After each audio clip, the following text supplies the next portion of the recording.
Hey, welcome back to the FERA podcast. I'm Millie and I'm joined today by our guest, Nadi James. Nadi just did a really incredible masterclass, like all about the inner masculine and feminine and how we can unite these inner poles and restore balance. You can watch the replay now and I'll just add that link in the description under this video. I'm not going to do your bio, Nadi, if you want to start by giving us a bit to your and background and bio. Okay, I feel like bios are always the hardest part whenever I have to write for someone. It's hard to figure out what lens to describe it through, but I am a naturopath, kinesiologist, breathwork facilitator, and yoga teacher here in Melbourne, as well as a retreat host. I am originally from Tasmania, actually. Did not know that. Yeah, I'm a bush girl. I'm just a little Tassie kid. I'm here in Melbourne working across a couple of different studios and facilitating from here, which is a place where I feel like there's always an availability of the shadow, which is why I think it's hard to leave or take my work elsewhere. People are really up for it here for the deep dive. That's about it that I can think of. I've been a yogi since I was 13. And so that's kind of guided my life for quite some time. And I would say that I was into sort of esoterica pretty early, secretly from my bedroom. And then kind of lost touch with a lot of practices. Yoga stayed there for a long time.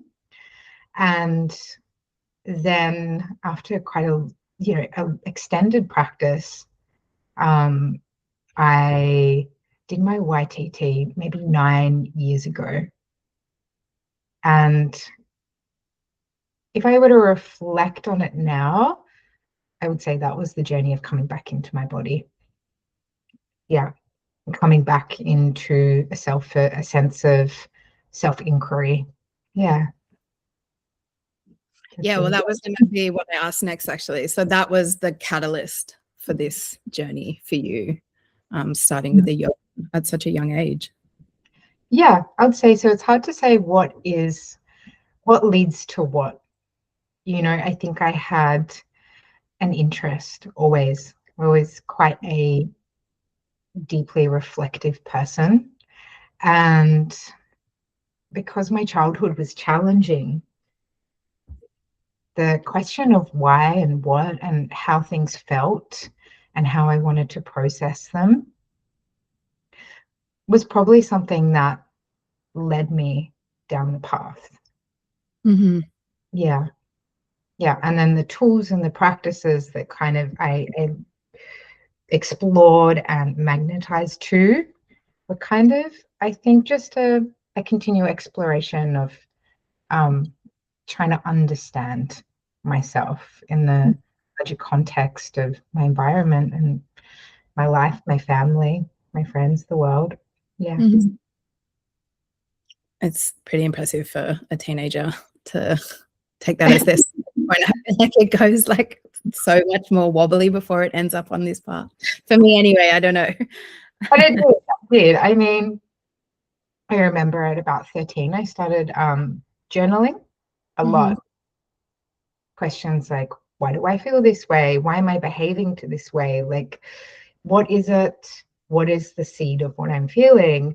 And then at the same time, I was still like, trying to buy like cruises at 13 and getting yeah, I was a pretty wild teenager. And then at the same time, I had this like other kind of secret practice that I would do at home, which I'm grateful for. I feel like it anchored me in some way in amongst the absolute chaos of being a young person. And with all those kind of different disciplines, I feel like when I come to a new teaching or a new kind of style, there's this when you get initially excited about something, you're like, oh, this is it, this is the thing, you know, and this is my worldview now. Are you, like, as you went through, you know, kinesiology and then Tantra and then breathwork and all these different things, did you find that they like married each other well? Or was there that kind of initial, okay, I want to do this for the rest of my life, and then you swing back again and you're like, actually, this is all just part of my toolkit? There's definitely a little bit of an obsession that happens. I mean, even with what I'm studying now, it'll be the lens that I look through quite intensely. And I think that's part of it.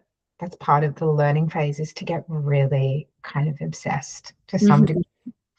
I've just started a new course, and I'm like with Sharon Bolt, and I'm always like, Sharon said this and Sharon said that. Still do it. But I do think the more that you learn, the more you understand it as a hat that you're trying on. So you're like, oh, this is a place where my perspective has expanded. But at 16, I decided that I wasn't going to read any more spiritual texts, because I wanted to, you sound like a really big weirdo now, but I wanted to do reality experiments. I wanted to develop my own ideas around the nature of reality that were uniquely my own. Than absorbing. I didn't want to become what I would call it, a book hippie, which is just reading so much content that then you just parrot out. So letting it kind of move through your system, seeing how that plays out in your own life, paying attention, and then taking it all with a grain of salt. So I think that has also been my practice. And I think there has to be a practical aspect of it, which is like, does it benefit my life? How does it out in my life? Does it make me happier? You know, overall, you know, sometimes when we adapt a new practice, or we learn something about ourselves, or we do a deep dive, there's almost like a period of time where it's harder. But overall, it should make your life feel more joyous. It should expand your relationships. It should, you know, help you live your life with more depth. That should help you accept and love people more deeply, and yourself and your own parts, you know, rather than something that sits outside of the day-to-day. You know, it will go through those parts where you're just like, this is it, this is everything.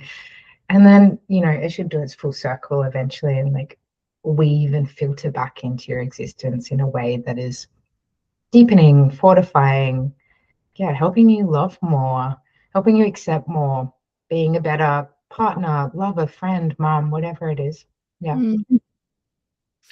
Yeah, I'm really it's actually something I wanted to talk about with you anyway, but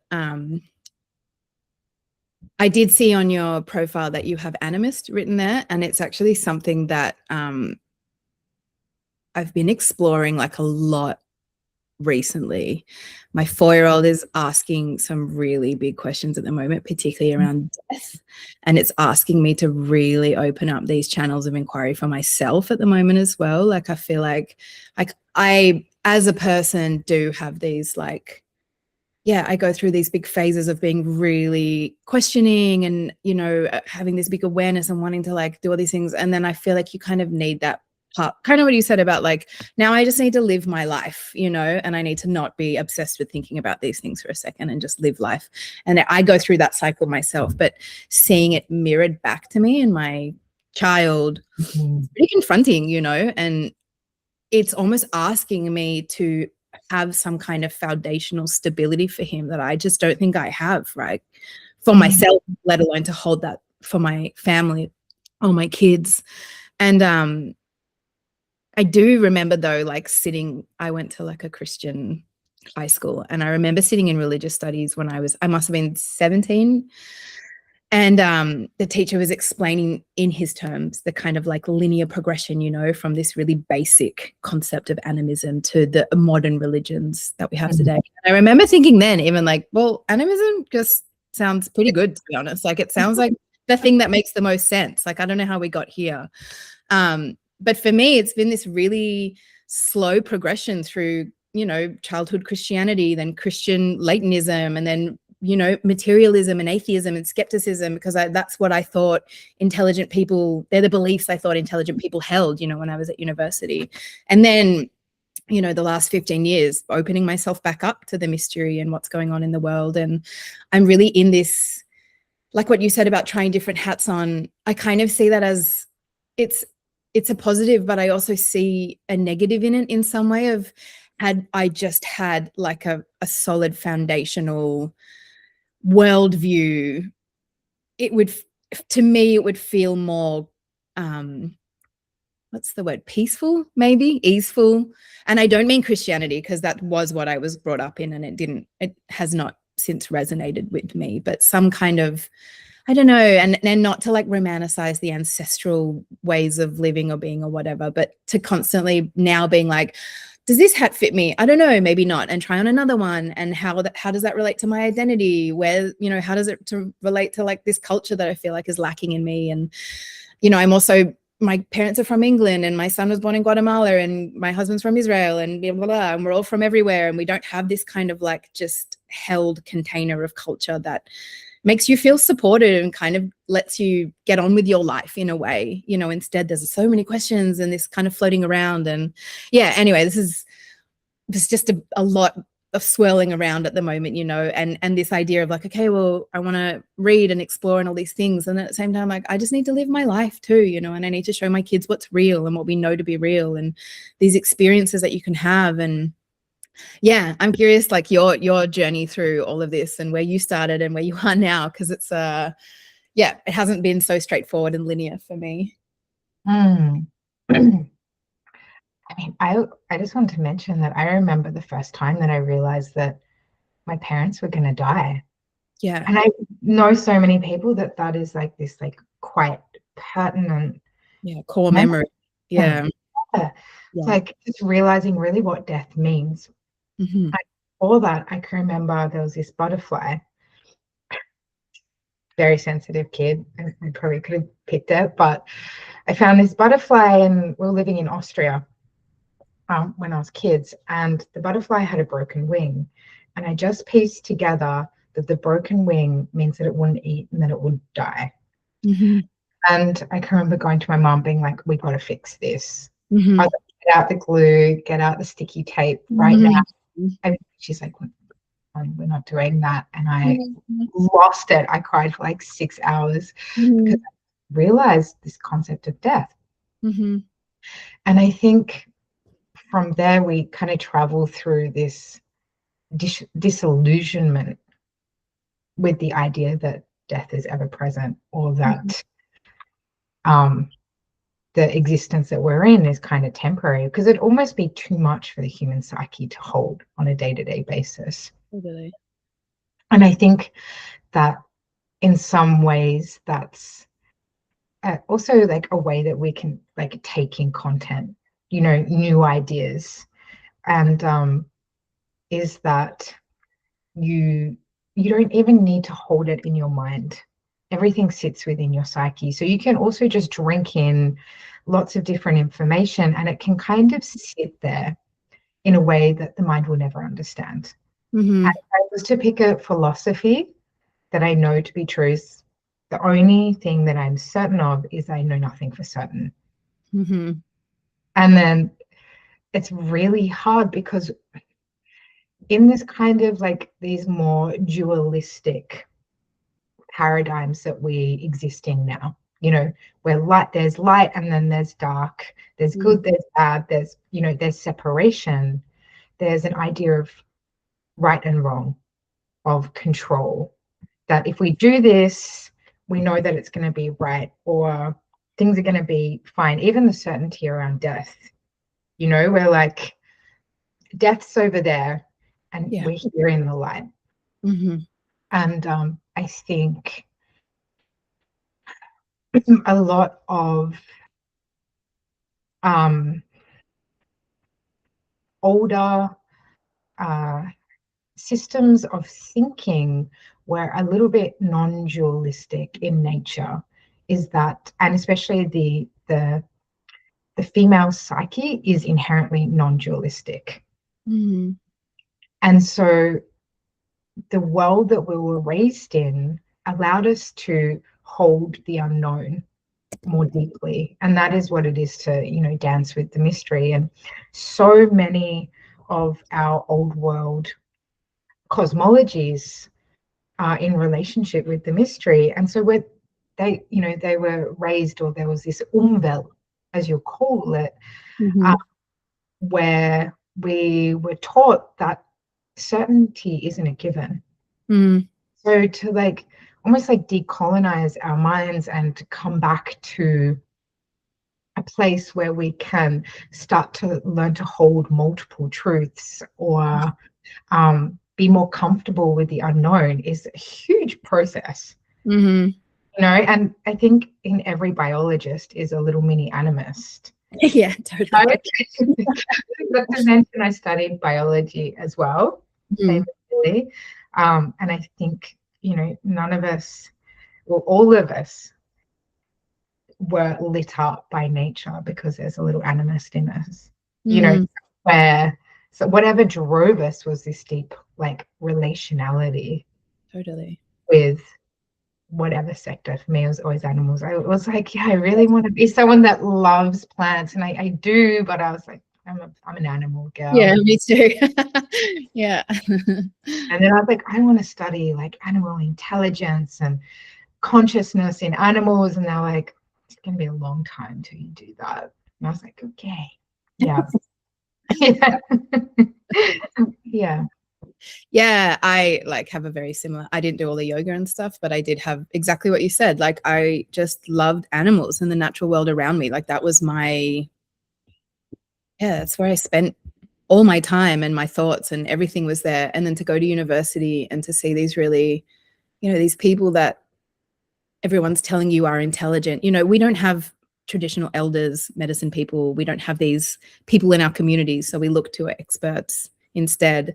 And so if these people who I actually really loved, my professor was amazing. He was an amazing dude, really believed in me, made me achieve things that I never thought I could do, but all within the realms of the scientific academic institution. And I had, again, a really similar experience to you. I had to make a, those insect collections that you see at a museum with all the butterflies laid out really beautifully in the I had to do one of them in zoology. And we had to get 40 insects, and most of the ones I was collecting were dead, but some were alive. And I had a snail crawling on me, and it really was my first existential awareness moment of fuck, this snail doesn't want to die. He doesn't want me to kill him just so I can put him here. And then how am I any different to this snail? I'm not any different, and I had this it ended up in 3 months of nihilism. It wasn't a good place, but it was my first foray into being shit, I came from this perspective that we are this higher being and separate and different and unique and special, to being I'm actually no different to this snail. I want to live. He wants to live, and that, yeah, as I said, sent me on that whole thing.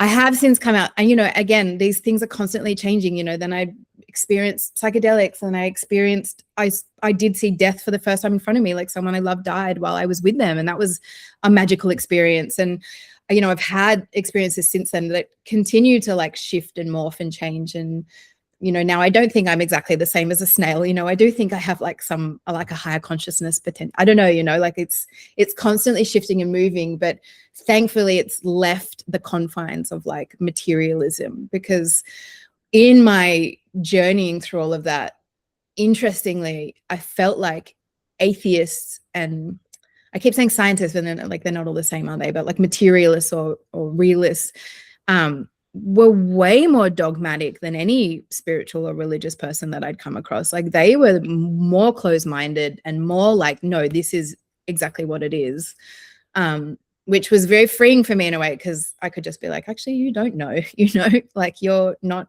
any more correct than this person. But it has been this big journey for me. And one of the things about now coming towards trying to have more of a animistic worldview is deconditioning myself from that materialism that I really felt like was the correct way to see the world, because that's, again, what I said, what clever people do, what the elders that I was seeing, what the smart people that I was seeing was saying was correct.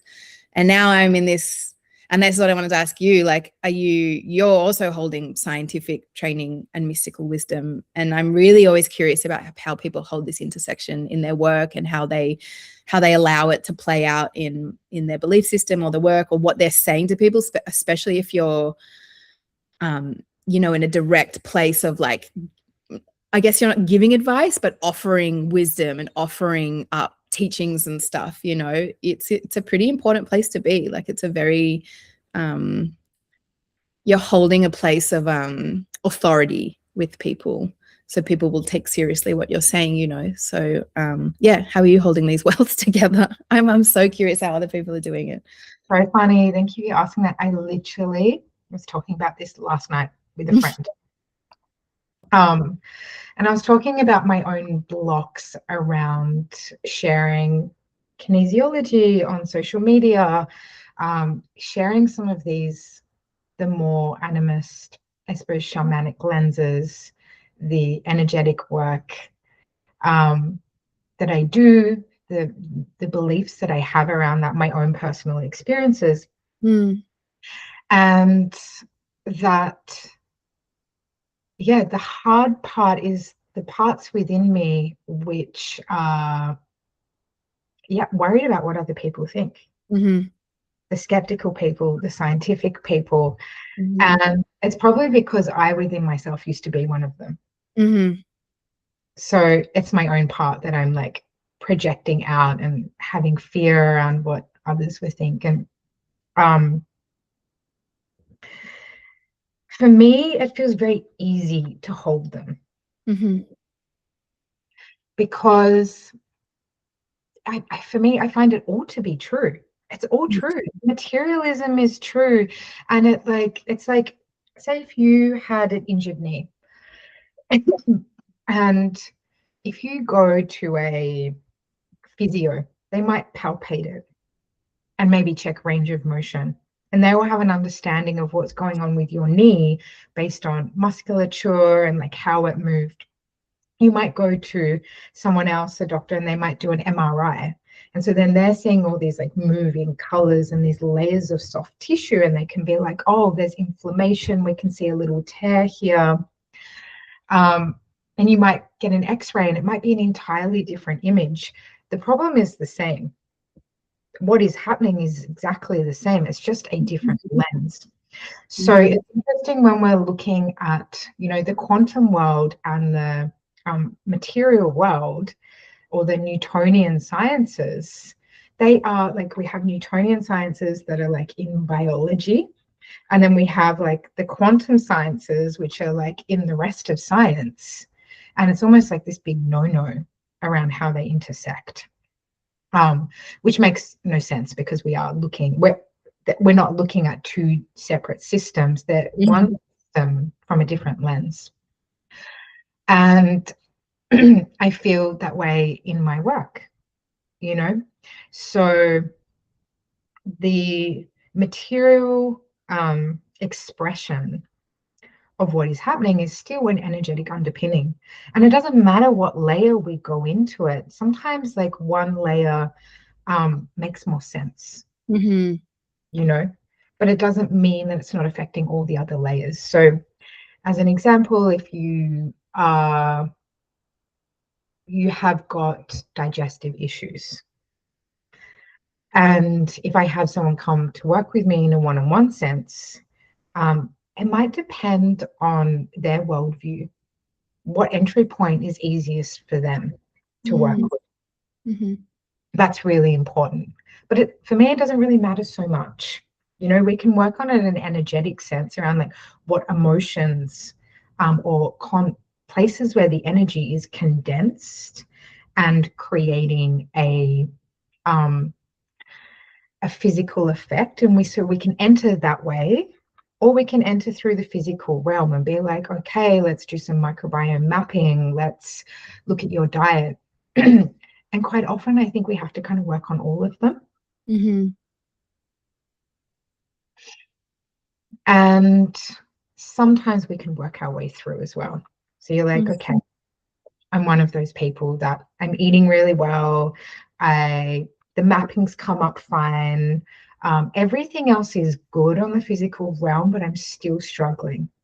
Mm-hmm. Now, I'm one of those people, and I think that's what led me also to this work is constant, like, I'm not someone who has like an acute illness. It was being very young, living in domestic and emotional abuse, chronic conditions constantly, fatigue, exhaustion, from sports, not being able to participate in things at school, long-term infections or chronic illnesses that seem to go for 6 months, for 12 months, things that doctors could never help me with.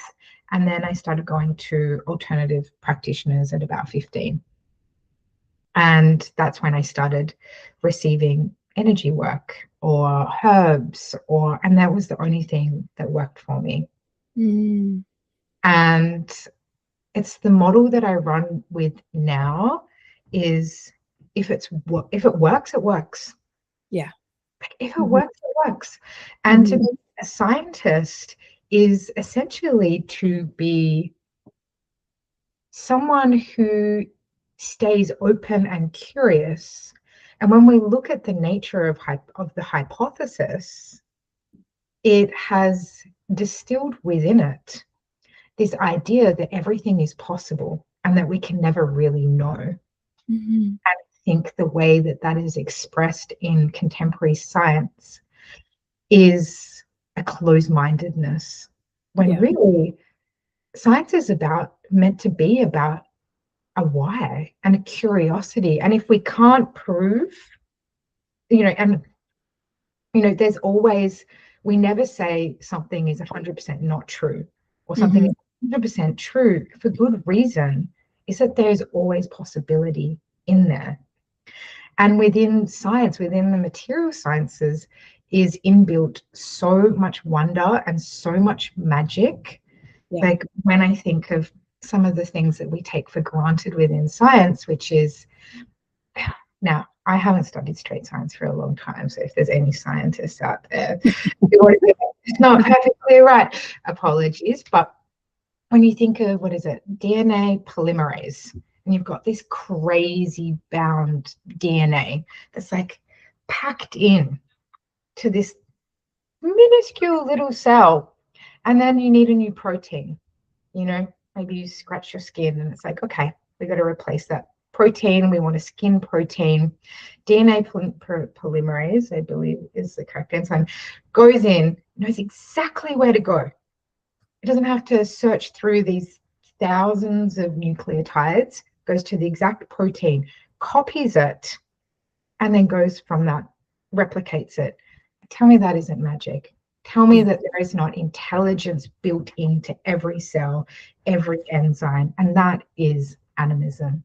That is this idea that consciousness is not something outside of ourselves, but built into every hair follicle, every rock, every leaf, the movement of the wind. To swing it back to the daily living, that is Tantra. And it's also where it blends with some of these like contemporary expressions of that through somatics and body mind centering. This idea that, our cerebral spinal fluid has its own consciousness, that our body has its own consciousness.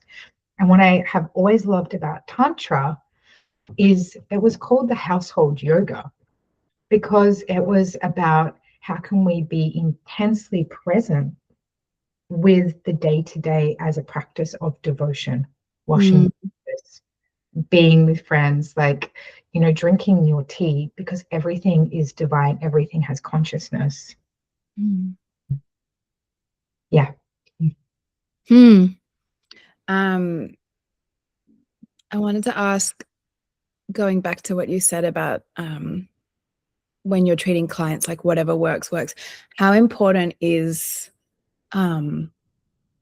their belief in what you're doing or helping with them? Because obviously there's a placebo effect, right? Which also is pretty magical, right? Like, which also we know works even if you don't believe in the thing that's happening, which is also, yeah, like what's going on. But do you have skeptical people coming and just kind of like trying it out for the first time, or would you say most of I don't know if patient or client is the right word, but people coming to see you are already there, and ready to receive this kind of support? Look, definitely to some degree, I think if someone is going to pursue your work, and there's like barriers as well. Like I wouldn't take on a client that's like, say, someone's husband who's like their partners push them into it. It's like I don't let other people book for someone else. Because I mean, aside from, can they really receive all of the fruits of it? Especially with a more energetic practice. I believe with something like naturopathy, you're working with material practices. Right. They're peer reviewed, they have clinical significance. And I can also put on that hat. It'll change my languaging. I'll be like, I'm going to do this because this has this has peer-reviewed evidence. We need to take it for 6 weeks. It's easy for me to create a language and a pathway of understanding that works for them. But definitely in like kinesiology, it's like the more testable you are without the mind getting in the way, the easier it is for me. Yeah.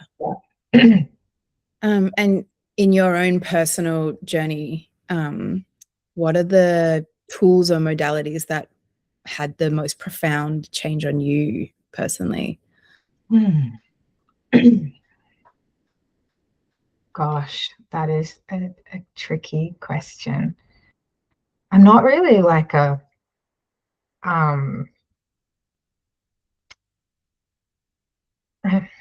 I'm not like someone who has like big awakenings. I think is good. I think it's good because you want to be grounded as you work. If you're just being taken away and all of a sudden you've got an entirely new identity, an entirely new perspective, it's not really integrating with the self. You've got to have a strong self concept as well for it to weave into. Yeah. And I think choosing modalities and teachers that always bring you back into your own sovereignty and your own inner guidance is really important. If they're like, let's drop in and like, what is your own body, inner guidance, your own psyche think? Trust in that. Learning how to trust in your own system is really, really important. Um, um, but yeah, I feel like they've all just been a little part of the puzzle. Yeah. The more like embodiment, neo Tantra stuff probably taught me about my own aliveness and how actually how to like that be its own transmission in healing. You don't really need to do much except for be in your body sometimes. You can share words and ideas, but if you can be in your own body, that is a huge practice. That's a huge transmission for whoever you're with or working with. Breathwork was one of the ways that I learned how to tap into my own inner knowing. I'll take a problem in, and rather than taking a problem to someone else, I'd bring it into the session and I would be offered the answers from my own inner knowing. Kinesiology has been pretty transformative as far as I call it the no fibs table. because you can take anything you want in there and your body will be like, mm-mm, this is the truth. And you're like, oh, because you can, the mind itself can holds the persona and like all of these different ways that we want to be in the world, and the body will just give you the truth, which I love. Yeah. My Kriya practice taught me devotion. My Himalayan breathwork practices taught me how to show up every single day, even when I didn't want to, how to sit in front of an altar and how to say thank you to something greater, as did, I suppose, the explorations through like shamanic practices is to like understand yourself in a web of things that you don't have to figure everything out. You don't need to save the world. There's something larger happening. And that was hugely relieving. And it also helped me understand, death better. When you allow yourself to undergo these cycles of death and you familiarize yourself with that, it gives you a fortified and reverence for the death, a fortified relationship with it, and more reverence for the death process itself. And I know if you studied biology, it's a terrifying degree to study, as far as like trying to understand your future and the world. And when you look around and, you see a study that's like, this butterfly is no longer undergoing its migration route, you're like, because you understand the web. But then extending that web to include larger cycles and understand that you don't need to carry it all was like actually really supportive in the end. Yeah, I think everything just kind of pieces together and is still to piece together. Sure. It's a lifelong process, and not if you enjoy learning and exploring and experiencing, and the healing path is no longer one about this kind of like self-flagellatory experience of like being broken and I need to be worthy of being loved some way, then it's just this kind of like fun process of being like, whoa, cool, interesting. Are we doing magic now? Like it's a really fun time. It's funny you said that last part, because this aspect of literal magic is something that I've been like really interested in recently, and it really does come from that place of, not to say that I'm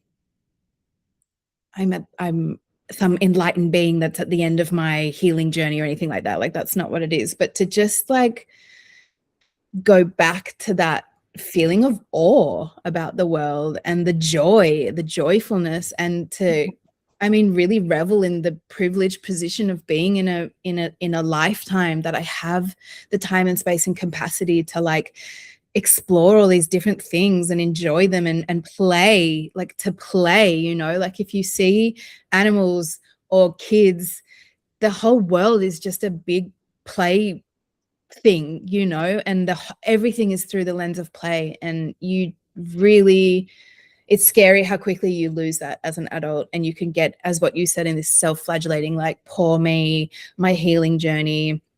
Like I genuinely know people that have seen the same talk therapist for like 15, 20 years. I'm like, bro, that is not working for you then, like something's not going well here if like you're still in this same I don't even want to say codependent, because I do actually think codependency is a good thing if it's healthy, but you're in an unhealthy codependence with your therapist or your practice or whatever it is. And I feel like I see it a lot in the kind of alternative spiritual hippie spaces that I know we both frequent. I don't know if you've seen that meme that's like spirituality starter pack, and it's like chakras, and then like it's just a cigarette and a cup of coffee. That's, I feel a little bit on the other side of that, but in a good way of like, let's keep exploring and enjoying and trying things out and seeing what's next and stuff, but with this open, I keep saying the word joy, but I feel like it's a big, it's where I'm at the moment. I was like, this is, if if this is the one round I have here, I want to enjoy it, you know, and I am in a privileged position to be able to do so, you know, even with all the hardships and the challenges and all the things that have happened and are currently happening. I don't want to live in that, you know, like I want to live in the playful, experimental, fun of it all.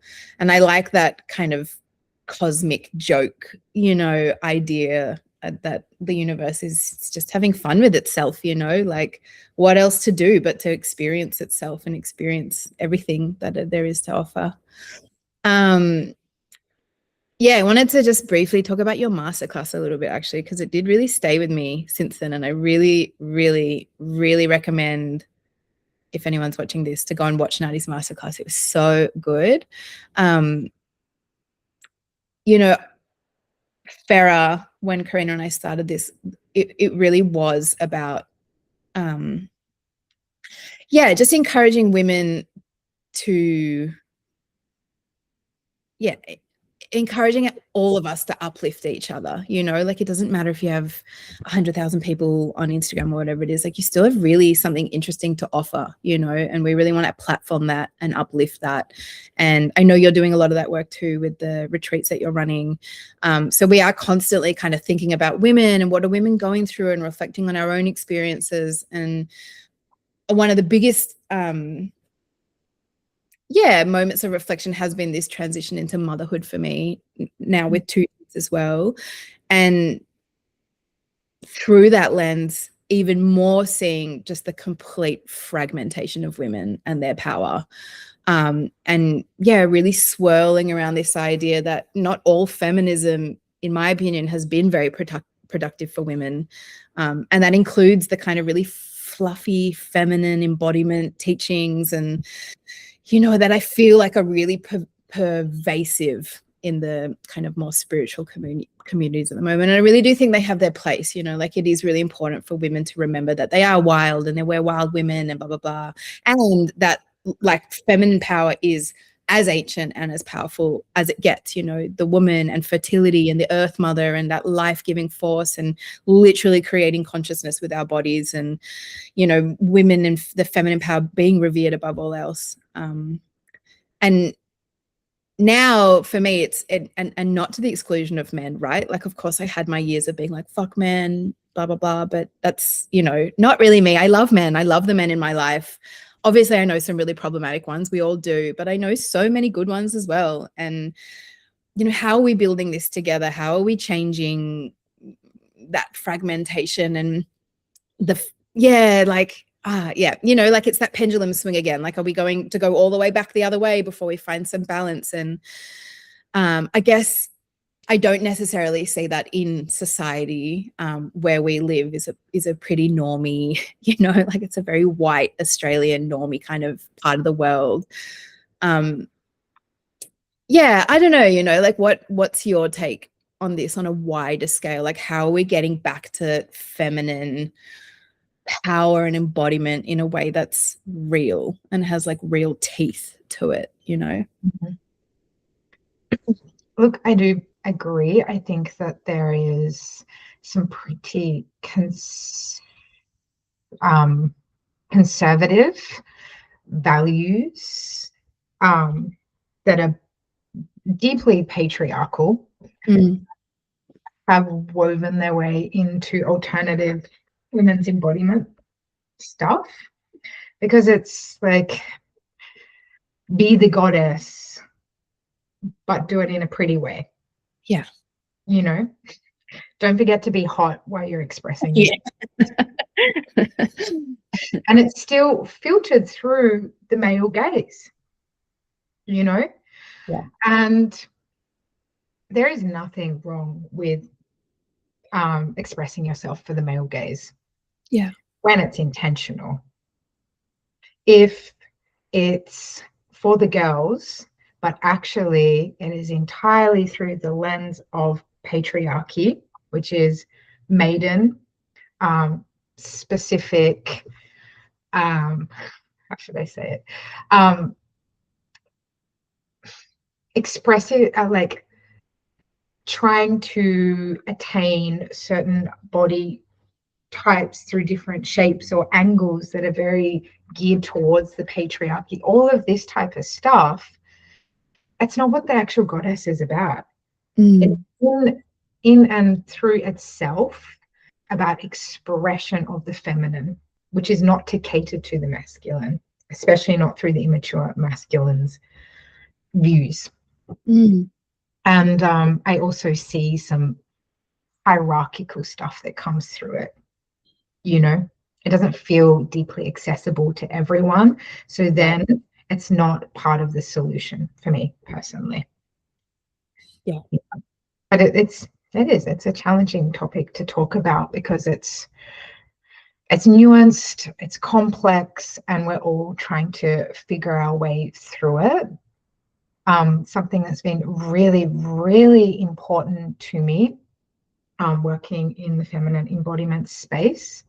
And I can see where holding this like in my field has really helped diversify the women that come to my events. I have queer women, I have older women, I have women that don't fit into the goddess box. And every time I hold a retreat or a space specifically for women, that's the feedback I get. I've never felt comfortable in feminine embodiment spaces. This is the first time that I felt welcome and accepted and allowed to explore my own feminine embodiment. Amazing. And that's something that I hold so deeply to my heart because that's what I wanted. You know, a lot of the feminine embodiment stuff doesn't like cater to queer women as an example, or women of different shapes, or there's like an aesthetic. Yeah. And I honestly, like, fuck the aesthetic. That's not what feminine embodiment is about. And I will always placate at the very beginning that I'm not here to tell you what feminine embodiment is, what it looks like. This is about your relationship to yourself. So if you're here for someone else to tell you what that is, you're in the wrong place. If you're here to connect to your own body, to your own inner psyche, and form a relationship that is unfuckable with, you're in the right place. So, yeah. I love that. That's so good. So, yeah, then to speak more on these spaces that you're holding, I would have never done something like this before personally, like not have hosted things, not have hosted circles, not have hosted workshops in person like I've been doing. This is something that's come really not late in life, but later in my life as I think before we started your masterclass, it's something that I mentioned as we're both getting closer to 40 of I just don't give a fuck as much, you know, like I'm really releasing from this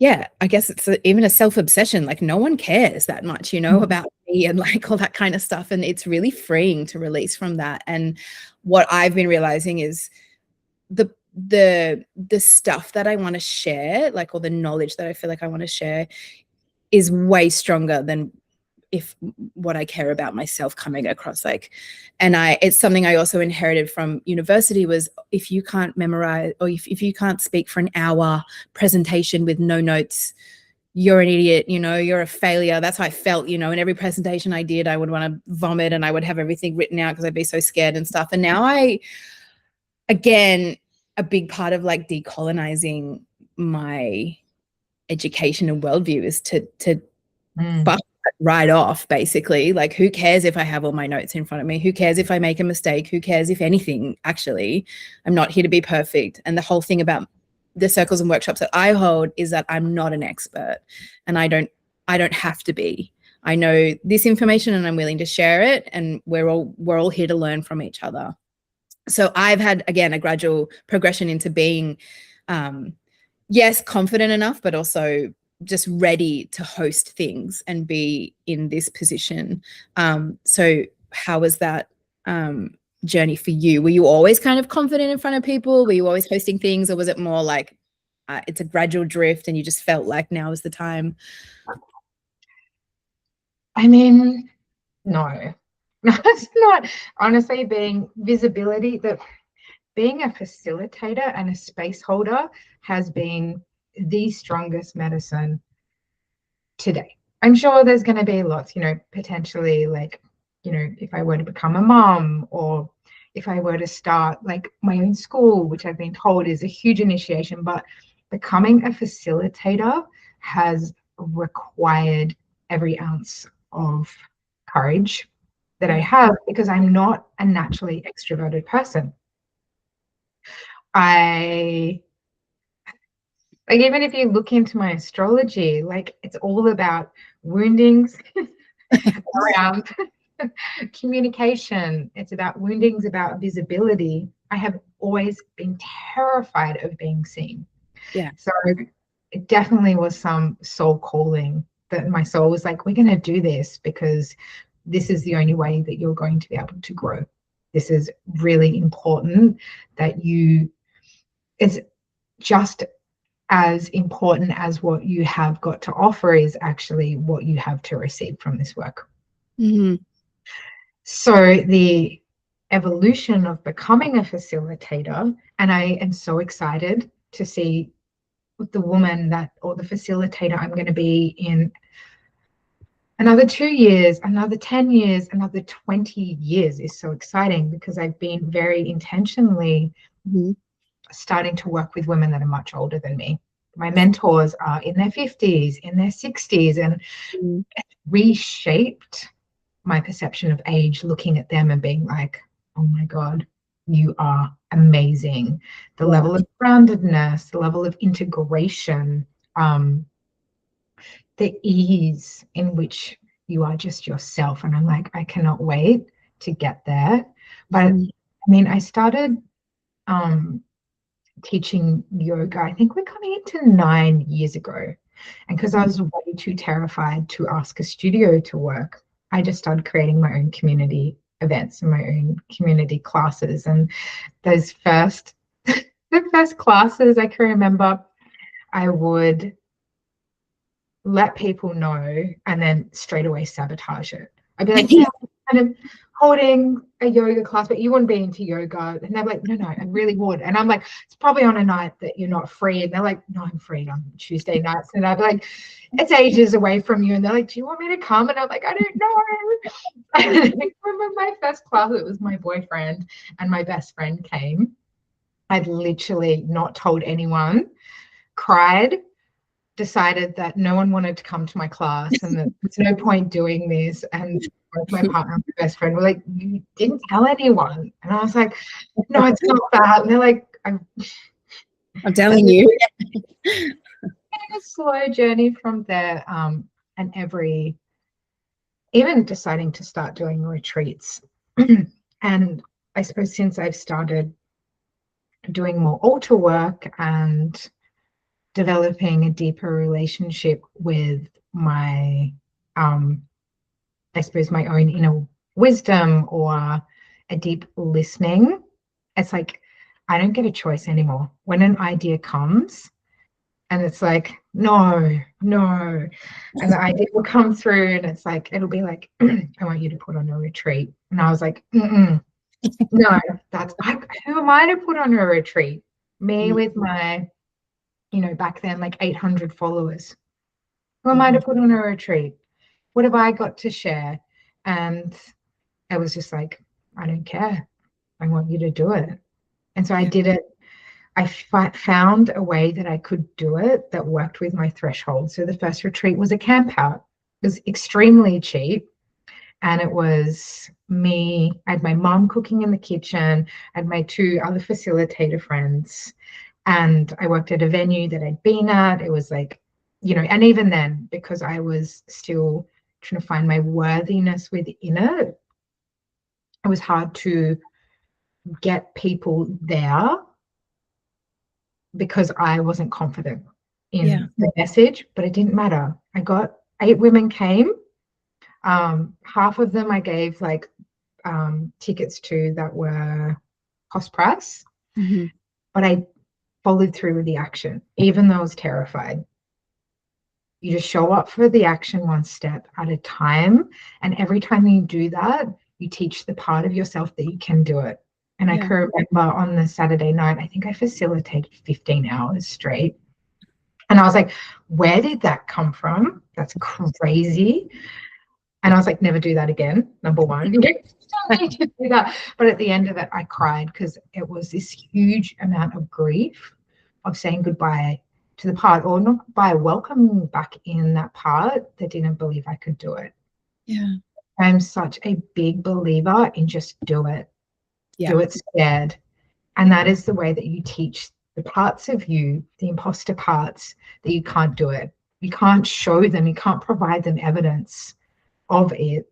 And you can sit in like therapy and work through the part the whole for like so long, but then you just get up and do it terrified, and just go like, do it imperfect, stutter, repeat words, say weird stuff, freeze, go blank, be honest, own it, and do it. It's the only way you become better at facilitating or like holding spaces. And I had one of my facilitators, she was like, I don't think I'm ready. I think I've still got more to learn before I can this and that. And I was like, there's only one way you get better at teaching, facilitating. It's just, you just got to do it. Yeah. And when I think of that first yoga class, my first classes, I would spend the whole day preparing. And now when I go facilitate breath, I kind of just rock up, I close my eyes in the beginning, and then I wait for the idea. And I'm like, oh, this is what I meant to teach. I didn't plan. And there's just an ease. I can go and teach. If I've had like a big fight with my partner, I can just go like, yep, cool. I tap into the teacher energy and I go in and I teach. I can teach after a really busy day. I can teach day one of my bleed. I can teach whenever, just because I've done it so many times and taught in in just like awful states of being, and being like, sit down, find that part of you that just knows, that deepest part of your being, and it's there. It's there. All of the other things still exist. You're not overpassing it, but you're just choosing what channel to tap into right now. So it's been a huge evolutionary process. And by all means, am I not at the end of it?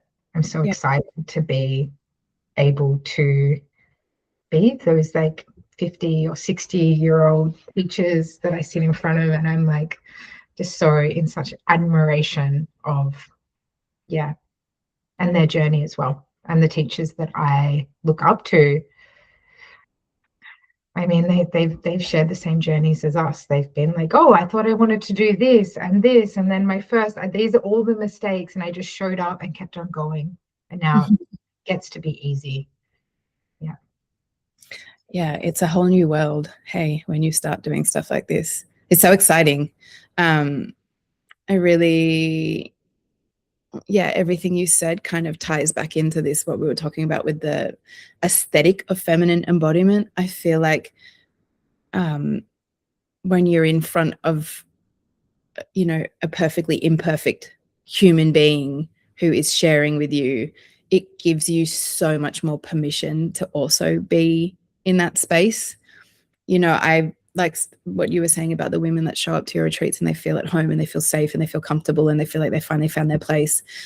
It's such a shame that, so much of this is blocked because you don't feel like you're showing up perfectly to the, I feel like I've had this experience many times, and some of it, not specifically with feminine embodiment stuff, but say, for example, if you're coming into a new tradition that's like really ancient, there is a level of uncomfortability that is almost a rite of passage, like how much do you want this knowledge? How much do you want this progression in your life? You kind of need to earn it a little bit. It's not just going to be handed to you on a plate. Those things definitely exist. And I think there's a right place for that. But when I think about like just women being with other women and women relating to other women and with them sitting with other women and having that relationship, there shouldn't be rules around that, and there never has been rules around that. And we've like, I don't know, we've made something that's so basic become this really mystified experience that women don't even know how to come into a place of other women. You know, they come with wounding, and they come with their high school experiences or their, you know, work experiences, or not having solid female friendships around them. And I've definitely been through that. Of course, I've been through that journey myself as well. Like, and it takes time to unlearn all of that stuff. But one of the best ways of, you know, bringing more of that into the world is to do what you and I are doing. And what I really want more women to do is to fucking step up and be imperfect too, and show everyone that this is how it works. You know, it doesn't work by looking perfect and saying exactly the right thing constantly all the time. When I listen back, or when I think of the amount of times I say like, or that I'm stumbling over a word, or I said, you know, it's so cringy.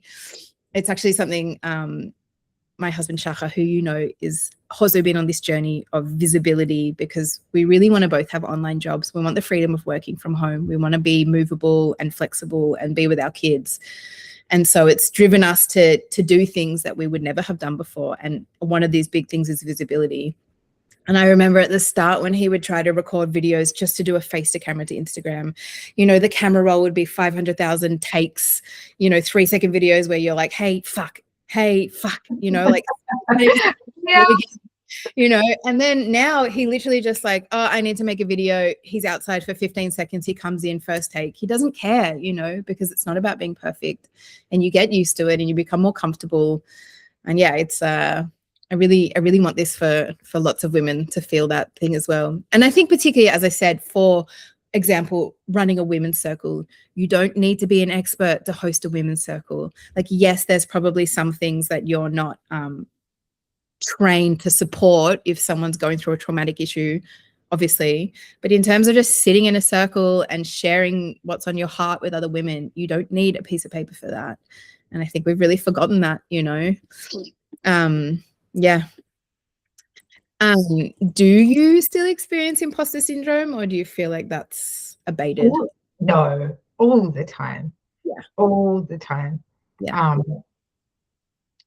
And I think that, you know, it's really interesting because there's the audacity piece, you know, when you see people out there and they're just so good at being like out there doing it. And what has been a really cool practice for me is just celebrating them so hard, being like, fuck yeah, well done. Because if you don't celebrate them, or the places where you cast judgment, is a complete block for you being able to do it. Yeah. Step one. And I always joke with one of my besties, we're the same, is the wishing that we had a bit more of the audacity chip. Just like it's a good thing, but it's not part of my natural constitution. And so that's something that I am continuing to work with.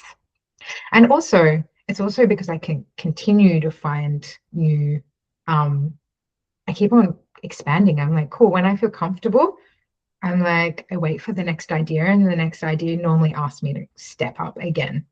So maybe if I was sitting and chilling at one level, maybe it would ease, but I am like, I'm here actually to continue to learn to show up in better, stronger, more integral, more skillful ways. So there's constantly new I'm working with, and there's some ideas yet that they're still out there. Yeah. It's still outside of my, I don't quite, there's still a little bit of work that I have to do in believing that I could be the person that holds that idea. Yeah. But I'm getting there slowly. And then once I like even start to link in a little bit, I know it will be time to draw in, but I'm kind of building. Yeah. Little steps at a time. And there was something that you spoke to about women's spaces, and something that I do whenever I hold particularly immersive trainings or like experiences like the retreat is speak to this idea that we're not friends. We're actually part of a community. And so you're not actually meant to like everyone in a community. It's Mhm. okay. You know, there's this idea that comes in like, we all need to be best friends. We all Mm, have the same values. We need to potentially even be the same age, look the same. right. And what I teach is that in community, it's actually about having diversity. And because we have so much more access to, I suppose, niche areas, niche dynamics, niche groups, we tend to surround ourselves with people that are the same, and we're less tolerant. We're less tolerant. Same age groups, same interests, same values, same walks of life.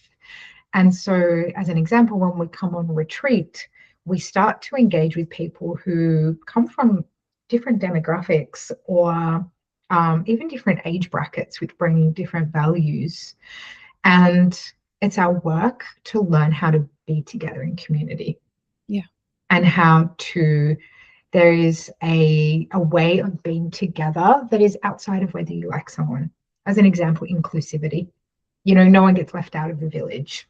It doesn't matter if they're not the same, you know, and then being present with shadows as they arrive, because they will arise. That's what we're here to do. We're not here to be outside of the shadow. We're here to meet the shadow. So when competition comes up, when comparison comes up, when someone starts to deeply trigger that part of you, let's not just jump to outsourcing it, projecting it. I don't like them. Um, this is like holding that as a real truth and start to develop this practice of being like, okay, what is this person here to show me to grow? And obviously, there's limitations with that. Like if someone's being awful, that's different. That's Yeah. part of the facilitator's role. And I think sometimes spaces that don't speak to the shadow in women's work and everything's quite PG, Yeah. we learn the resilience required to be in community, the self-responsibility required to be in community, and how to work with the relational piece and the community piece as a mirror for your own personal growth. You know, because if we really want this, if we really want women to come together and learn how to be together, we have to also teach them how to be with the uncomfortability of relating. It's not all just um, love and light and like doing pretty flower mandalas and talking about the power of the yoni in the womb if we're not going to talk about the uncomfortability and what is coming up for us when we're together. Like that is the foundational piece that I think really needs to be also welcomed into these spaces, you know, and in a just, I suppose, in a relaxed way. This is natural. Someone here is going to trigger you. Someone here is going to be your sister.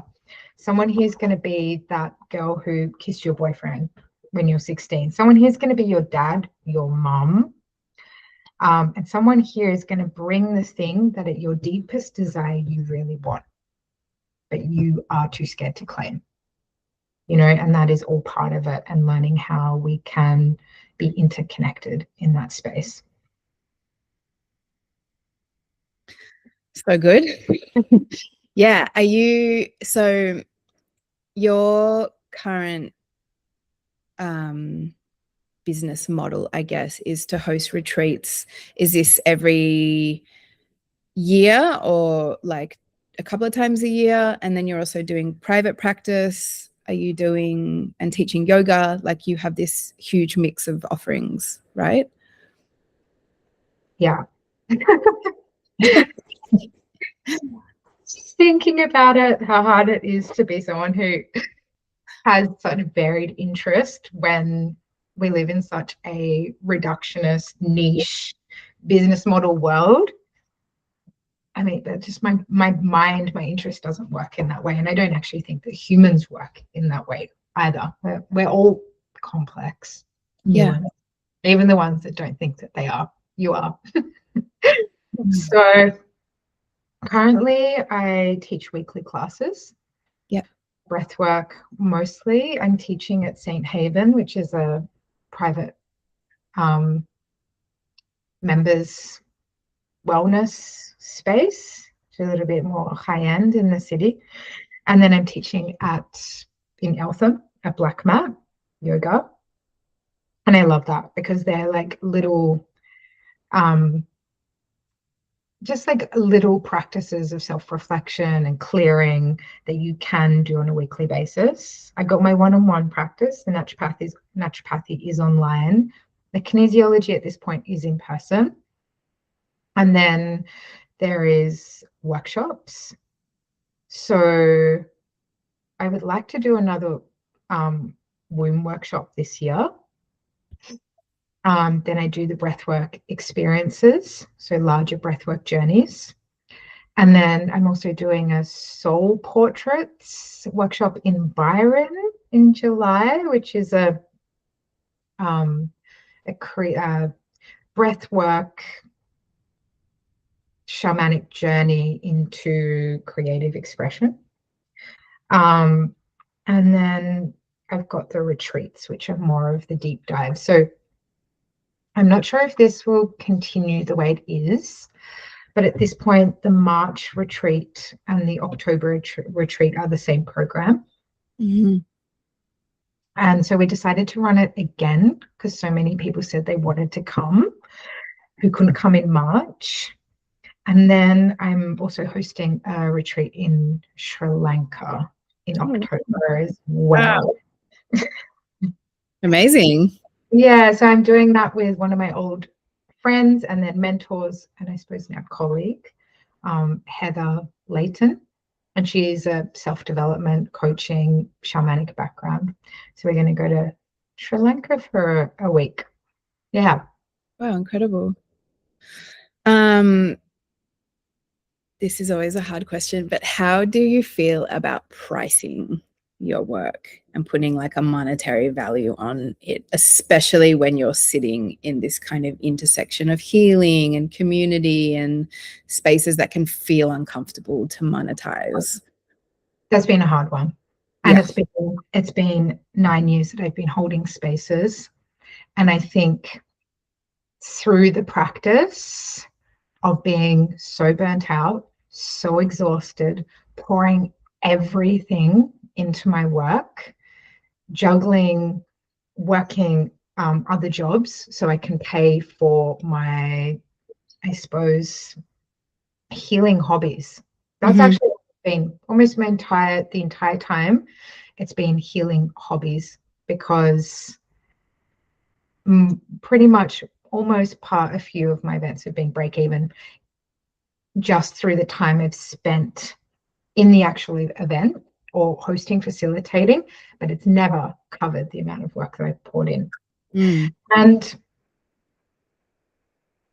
I'm okay with that because I understand the practice of deserving power. You know, I do think that there is like an initiation or a level of experience or almost like internship around a lot of this work. And that's how, as an example, like you were never in the tantric lineage, you couldn't just go and ask for, you know, the role of facilitation. You would show up for extended periods of time. A lot of different lineages have this, and there is deeply embedded within, I think, the healing archetype, a program, which is that we should be poor. And I think it's time that we actually start working with this. I mean, as my teacher Sharon, I told you, I'm just going to keep on just she's like, no one blinks their eyes when Ronaldo gets paid $4 million a week to kick a ball, you know. But the moment that there is someone who has devoted their entire life and spent hundreds and thousands, I mean, I've probably spent, I think we're probably at about 180,000 that I've spent on my studies. Yeah. So it also gets to a point where you're like, there needs to be an exchange that honors that. And when I traveled in Mongolia, they were like, if you don't ask for a reciprocal exchange, if you are working with a guiding team with your ancestors, then you're also insulting your ancestors. Mm-hmm. And I understand that it's also a tricky line around wanting to have work that's accessible. Yeah. And some ways that I've come through that is through having different tiered things, So you have your classes, or you can have like online programs, you can have free content, and then build up to the work that is most emotionally, labor, and psychically, spiritually intensive. Mm-hmm. At a price that actually reflects that. Yeah. Because the amount of amazing healers that I know or space holders that just can't do it anymore. They're exhausted. Yeah. They're so exhausted is a real issue. More so than the rich healer who's just making heaps of money in unintegral ways. Yeah. The poor healer archetype is rampant.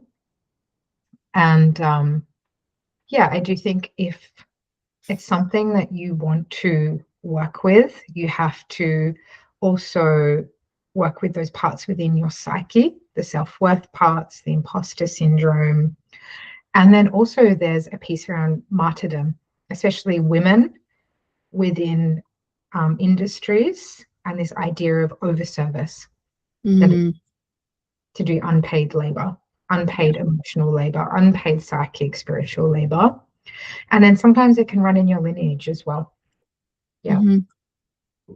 And so it's very multi-layered, I think. Yeah. And I would even add to that level of like, in a way, self-imposed financial illiteracy, saying, I understand that I don't get the way that money works, or I don't care about money, or I hate capitalism, or I don't understand blah, blah, blah, blah, blah, blah, which has been a big journey for us as well in the last couple of years of like, just number one, stop telling yourself that, stop feeding yourself this story, and actually, like, read a book, read something about it, understand how it works. Like, we have a lot of resources at our fingertips these days. But again, as you said, it's all wrapped up in the self-worth, valuing your offering, wanting to get your offering out there and for it to reach people, and not be in some way inhibitive, especially, like, a lot of the people that need this work don't have the money for this work. They don't have any money. But we also have families to feed, and we have lives to live. And as you said, you've done all this studying and this work, and it's a tricky balance. We're still, my other business, Fungi Academy, it's a lot bigger than FERA, and we're still in and out of this constantly of like, how are we pricing this? It's too low. People don't think it's valuable. It's too high. People don't have the money for that right now. Now there's a global financial thing and people don't have the money for luxuries like this. But is this a luxury? Yours less so, but alternative health can sometimes feel like a bit of a luxury, when in fact, like, it's absolutely not, and I do this to myself as well. Like, I've been actually going through a little bit of a not burnout, but like, I'm just like underlying anxiety, kind of like sizzling and fizzling around constantly. And I'm so hesitant to just go and get a fucking massage or go and see somebody, like have some body work, have some kind of support, and I feel more within that world than most people do. So how would we expect other people to put a value on? Yeah, I don't know. It's a tricky one. Still working ourselves as well. I'm assuming that the main marketing tool that you're using is like Instagram, social media kind of thing. How do you feel about that?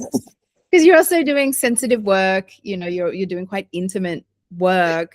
How does that feel offering? How's your relationship to social media? It's in a constant practice of refinement. Actually, I want to speak to the last part, just one more point that's coming through, which is around investment. Now, I Mm-hmm. had a conversation with a friend of mine, and she hates the word investment, like invest in yourself and buy Mm-hmm. this retreat or whatever. And it was interesting because I was like, well, it is. Every decision that you make is an investment into something. Just Yeah. as like if you go to the supermarket and you decide to buy an ethical brand versus an unethical brand, every decision we make and where we spend our money is a decision. Yeah. And working with my clients, and also the first 3 years that I ran yoga groups was all donation based. Mm-hmm. And that's when I was still kind of more in the doof scenes. But there were some people that would came to the entire 3 years and never donated, not once, because they said they didn't have money. But they were the people that would party the hardest, Right. right? And same with, I see this a lot in naturopathy, is that there are people that want to invest, in their health or whatever. And some people are like, I've got this amount of money, but I'm willing to put it all towards my health or my self-development or whatever. Now, there are other people that are like, I don't have money for that. And this is really tricky. And there are genuinely some people that don't. But Mm. I would say 80% of those people that have said that and who I've known spend money on other stuff. They Yeah. spend like $200-300 a week at least on alcohol, drugs, parties. Yeah. And that's fine. That's not from a judgment place. And I know that we choose those things not from a place of sovereignty all of the time. But it was actually very rare that I met people who said they didn't have money that were actually in a really tricky place. Yeah. And a lot of the time it was a decision-making process. And I think after 8 years of burning myself out from events, because I was constantly being like, oh, you don't have money, you can have it half price.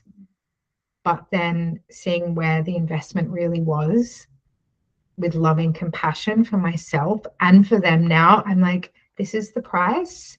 I can do a payment plan. Yeah. If you want this, talk to me. We'll make it happen.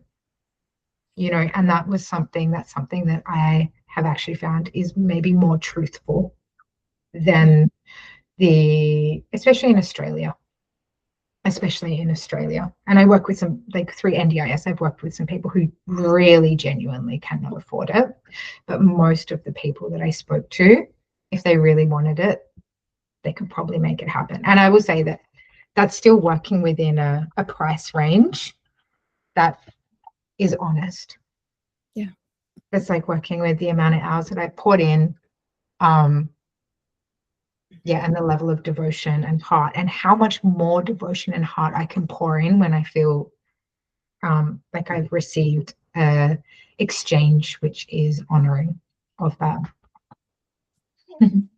So what was your next question? I've forgotten now. Just about social media, your relationship with social media. So I think I've been on a journey with it. When I first started, obviously I am doing sensitive work and wanting to use aesthetic and share the work in a visual way was part of that. Still reasonably respectful, but now the way that I'm working with it, I don't think that it's actually okay for my work, at least, to take any photos. I don't even allow myself to take photos of the altar space when it's alive, any of the participants within a workshop space, which is more difficult for sure. So that means potentially paying for photo shoots outside where it's all staged. So you can like capture through visual media what's happening without actually taking from like an energetically alive field, which is really important. And then also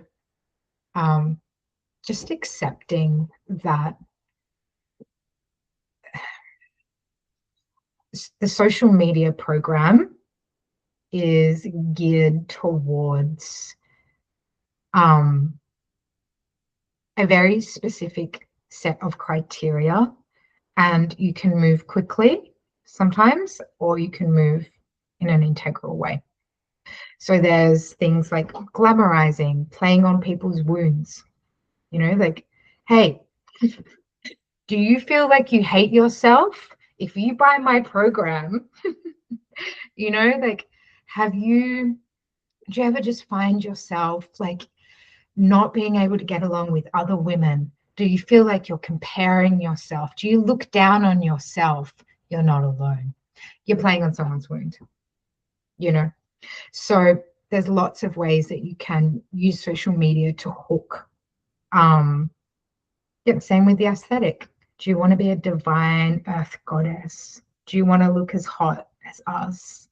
There's so many ways that there can be shadowy ways of drawing people into your programs or following your page, and that's fine. But if you want to work in an integral way, you have to move differently, and to know that you're not going to maybe move as fast. Yeah, I've had the same kind of allergy to the wounded woman kind of. Do you want to answer that, kid?